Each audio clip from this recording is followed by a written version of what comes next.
morning. Okay.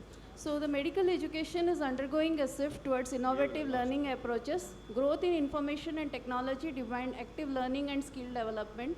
Ophthalmology education faces challenges due to limited time in the curriculum. The flipped classroom model offers a solution by replacing lectures with self-paced videos.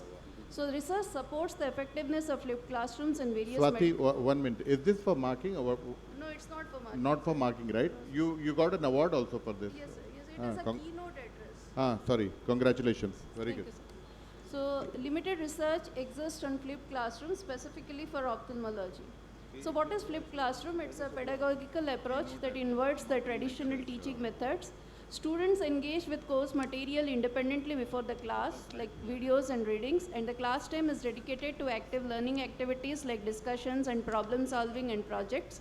So the benefits for students is it is self-paced, it has increased engagement and motivation, it has enhanced problem solving and critical thinking skills, and for teachers, there is more time for individual attention, and it gives opportunities to foster deeper learning.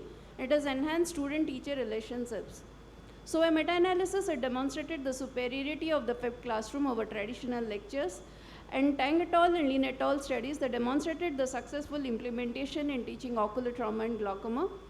However, preparing recorded lectures and securing faculty support requires significant time investment. So while the flipped classroom offers benefits, its effectiveness across the entire ophthalmology curriculum remains unexplored. So the objective was to assess the impact of implementing a flipped classroom approach in ophthalmology courses for undergraduate students. So 6 semester undergraduate medical students, and the intervention was flipped classroom method. So that was compared with didactic lectures, and the outcome measures were evaluated with pre and post exam test scores, the post intervention skill exams, and qualitative feedback. So in flipped classroom, before the class, they were asked to watch online videos, share study materials and supplementary content, 2 days of self-studies time. Then in the class, there was a pre-class test, and then there was a question answer session and interactive group discussions. After the class was summarized, the study material was reviewed, and post-class test was done.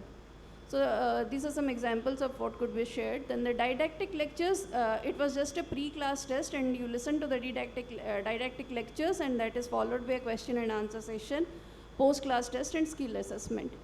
So in statistical analysis, the qualitative data that was represented in counts and percentages, quantitative and mean plus standard deviation. So the pre and post-class test scores that was statistically compared by using pair t-test at significant level of 0.05.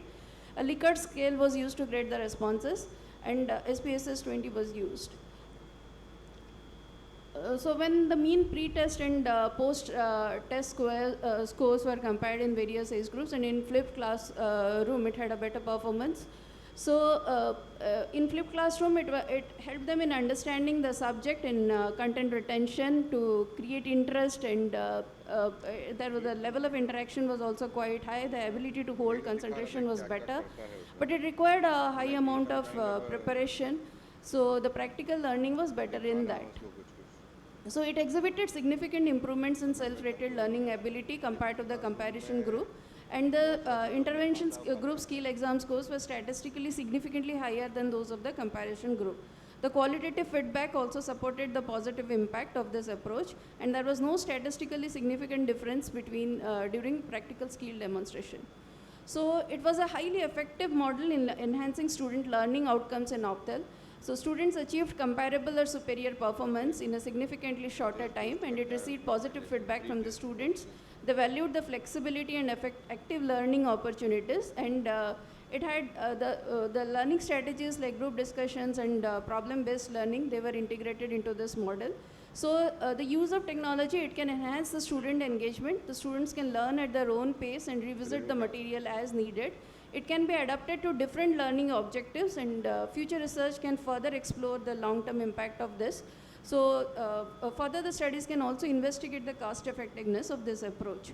So it is essential to assess the technical requirements and infrastructure. Faculty development programs can be implemented to equip educators with these skills, and evaluating student satisfaction and feedback is crucial. It has the potential to revolutionize medical education and prepare future healthcare professionals for the challenges. So coming to the limitation, it requires significant technology and computer access, which may limit its applicability in resource-poor settings.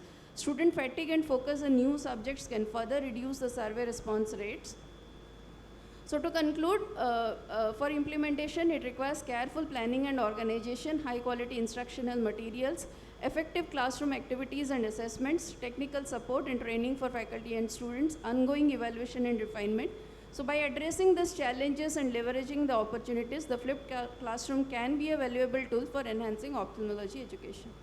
These are my references. Thank you.